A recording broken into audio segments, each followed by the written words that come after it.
Alright, so I'm Hayden, and this is my freshman year game project, Dreamlock. So you'll see there's a little dinosaur running across the bottom of the screen. This is his backstory about how he's trapped in a multi-layered dream and he's trying to wake up. So we thought this would be an interesting concept because basically we thought it'd be fun if it was hard to get what's traditionally considered a game over, and instead that becomes the objective, and the difficulty is how do you do that. So here's a brief control screen that runs over, moving, jumping, and then we have a simple pick up and drop mechanic that allows you to interact with objects in the game space. So here's the first world, which is obviously not something you'd find in every day. You're presented inside what looks to be like a glass bowl, and so we can head on over and pick up this star, introducing that right away. Put the player through some simple platforming, just get them acclimated with the jumping and how high you can jump, things like that. Toss the star in the star-shaped machine, the elephant dumps some water, and that'll do for the first level. That'll shock him awake. So here's the next level. Again, we're trying to keep it dreamlike, so transporting to a more Saharan feel, if you will.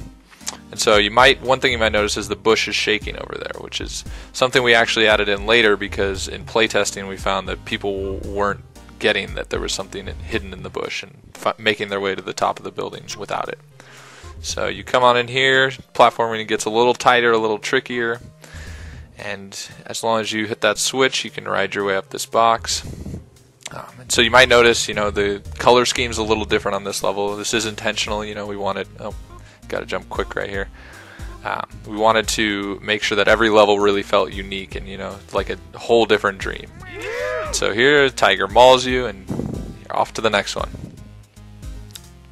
So in this third one, you might notice it looks pretty simple right off the bat. There's a hole in the ground. You can probably just run over there, go jump in that fiery sunburst, and call it a day. However, it starts running away from us. So this was probably one of our more fun levels aesthetically because we got to play a lot. If you've noticed, the dinosaur's been changing colors each level. Which was, an artistic choice. We decided that would make things feel more dreamlike. You don't necessarily have to be the same yourself in every universe.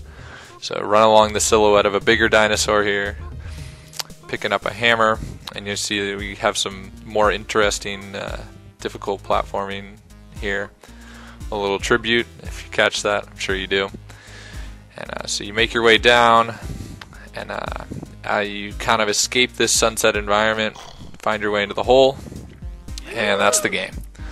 So ultimately I'd call it a successful first game project. While the gameplay isn't extremely daring, it gave us a chance to get reacquainted with GameMaker and put a large focus on the game's concept and aesthetics. Developing a game in 8 weeks was quite a task, but also an opportunity to see what we were capable of in such a limited amount of time. For example, our scope was a bit overprojected at first, but we realized this quickly and scaled down appropriately. We waited until the end to worry about the game's audio, which in turn, so we made the decision to scrap one of the levels in exchange for time to develop sound that we were truly happy with. So all in all, we managed to recover from a lot of beginner mistakes and create a game with a strong aesthetic that I definitely learned a lot from.